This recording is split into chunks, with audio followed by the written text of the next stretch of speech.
I'm leaving the room. Patrik Laine on August 19th was traded to the Montreal Canadiens by the Columbus Blue Jackets. The Columbus Blue Jackets received Jordan Harris and a second-round pick in 2026, which is 2 drafts from now. And it seems like a nice little restart for Patrik Laine. The Montreal Canadiens take his $7 million salary or 7 point whatever $million salary. More than that. And it's a lot. Oh, is it 8.7 now? Remember we had this conversation? I was like, yeah, I don't understand why someone doesn't take a chance. I thought he was making like 6.25. No, so he's making like 8 something. Oh, it's 8 something. Yeah. And like, so it's 8-7. 8-7. But a perfect risk Yeah. for the Montreal Canadiens to take. 100%. 100%. And they pay very little to take that risk. Jordan Harris he's a nice player. Nice player, second round pick. They've made 100 of those over the past 3-4 years or whatever. It's a good fit. Good fit. Like sometimes remember I got to make it about the Leafs, but it's about the Blue Jackets. Yeah.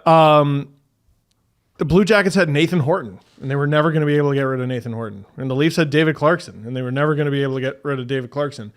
And then they were traded for each other, and the whole hockey world went, oh, yeah, of course. Like, yeah, why didn't they just try that? And that came down to the Leafs had insured Clarkson's contract, and the Blue Jackets were like, "No, we don't want to pay that extra fee." I think it was something like that. And then yeah. the Leafs, that's exactly what happened. Well, there you actually. go.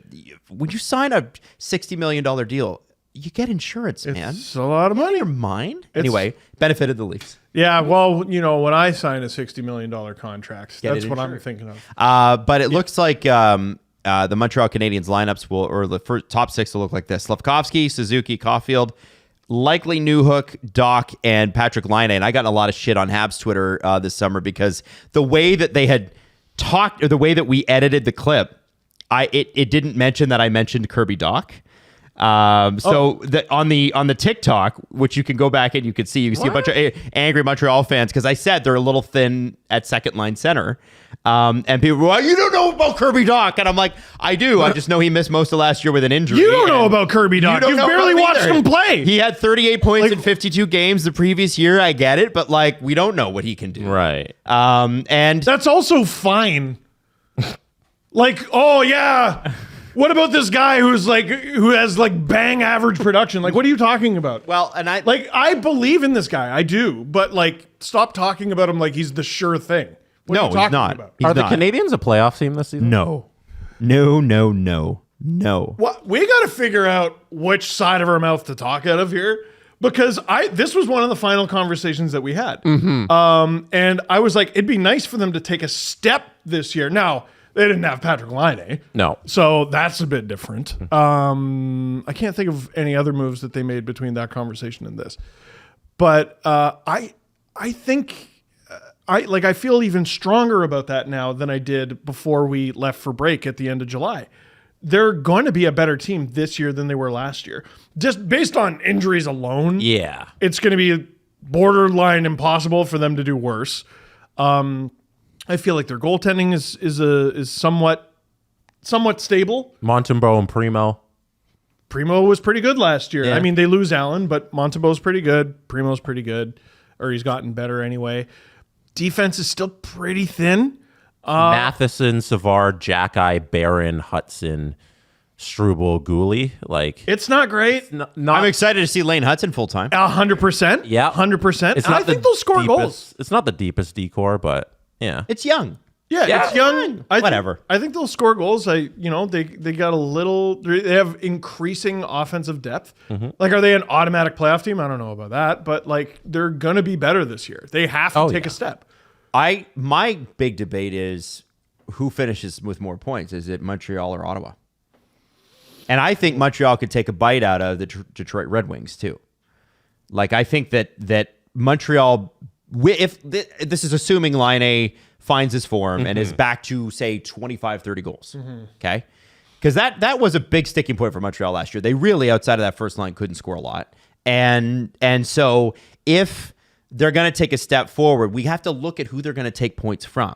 If Slav And- builds on the second half too. Oh yeah, absolutely. And I look at where Detroit was, and they faltered. I look at Ottawa. They've got Linus Olmark. That's a big deal. But like, and Perron's great character add. They needed that. They talked about that. They tried to get Tanev. They couldn't get Tanev. Yeah, but the big deal is they couldn't stop a beach ball. And they got a guy who won the Vezina 2 years ago. Which is great. Yeah. Yeah, but like, Buffalo, question marks there. Yeah. Things are also a little bit more stable just overall in Ottawa. Now you don't have a guy suspended for gambling reasons anymore. The ownership's not going to be just getting their office furniture in there. Everything's a little just kind of You're not going to lose your first round pick. You're not going to lose your first round pick. I feel like things are this year are finally like, okay, let's have a calm year in Ottawa and not be a complete tire fire at the Canadian Tire Center. Who's bad? Like, there are teams where I'm like, I don't really know if they're going to make the play. Like, who's bad? The Ducks. The Ducks Well, are bad. this is what I'm talking about. Like, in the got Atlantic one. Division? Nobody. The Sharks. No one. Not a single team. The Sharks are bad, but they're better. But they're still bad. But they're better. There you go. There's a team with a purpose. That's and what you meant by direction. taking a step, right? Is that they're not as bad as they were the year before. Right. Right. But there are so many, like, every year there'll be a team, a rebuilding team, and we're like, you're not even taking a step, though? You know what I mean? Yep. The Sharks. That's such a good example.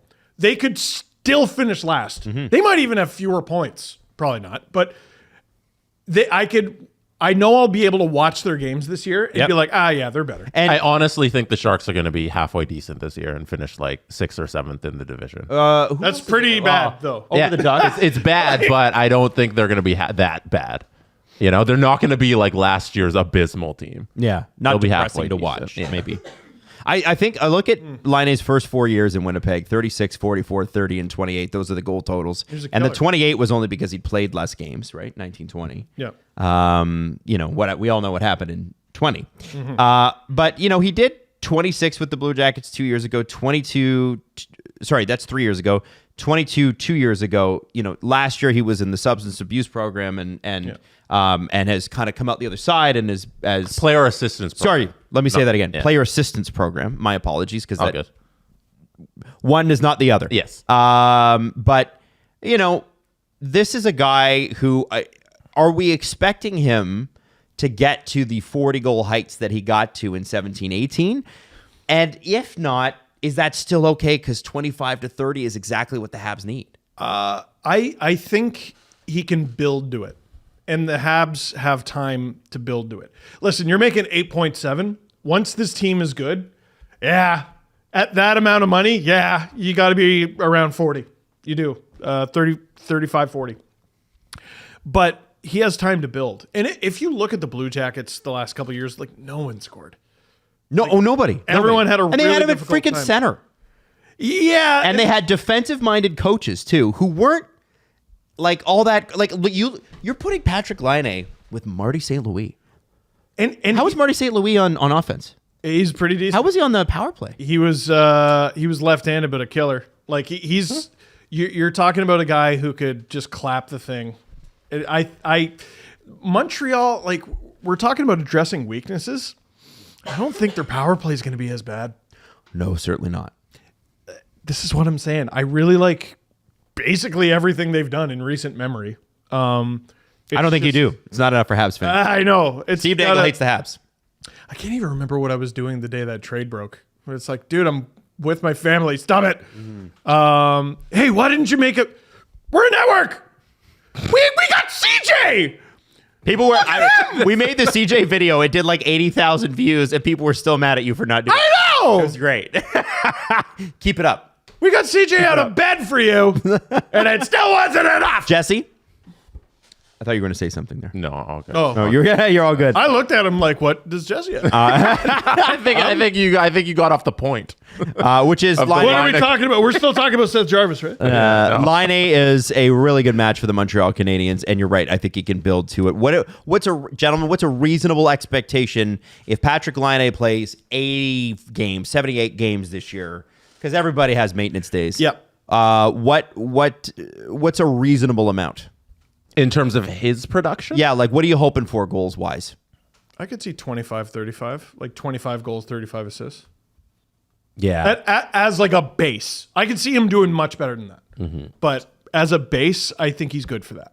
To be fair, in his career, he's never had more than 35 assists. So that number's probably a little high. Yeah, his career high in assists is 35 in the 1920 season. In 68 games, he had 28-35. Well, I mean, Wow. Here's his biggest problem. So 73, 82, 82, followed by 68, 46, 56, which is actually a full season. Or no, it wasn't that year. No, that was the year before. Dude, he misses so much time. Like, his playmaking numbers are actually way better than they look. Like, in a full 82-game season, 35 assists is downright reasonable. But you're right, he's only done it once. If he were to play 80... Like, the problem with these preseason discussions is you can't account for how much time a guy's going to miss, right? Exactly. But if he plays 82, 25, 35, I think that's perfectly reasonable. Yeah. I like that.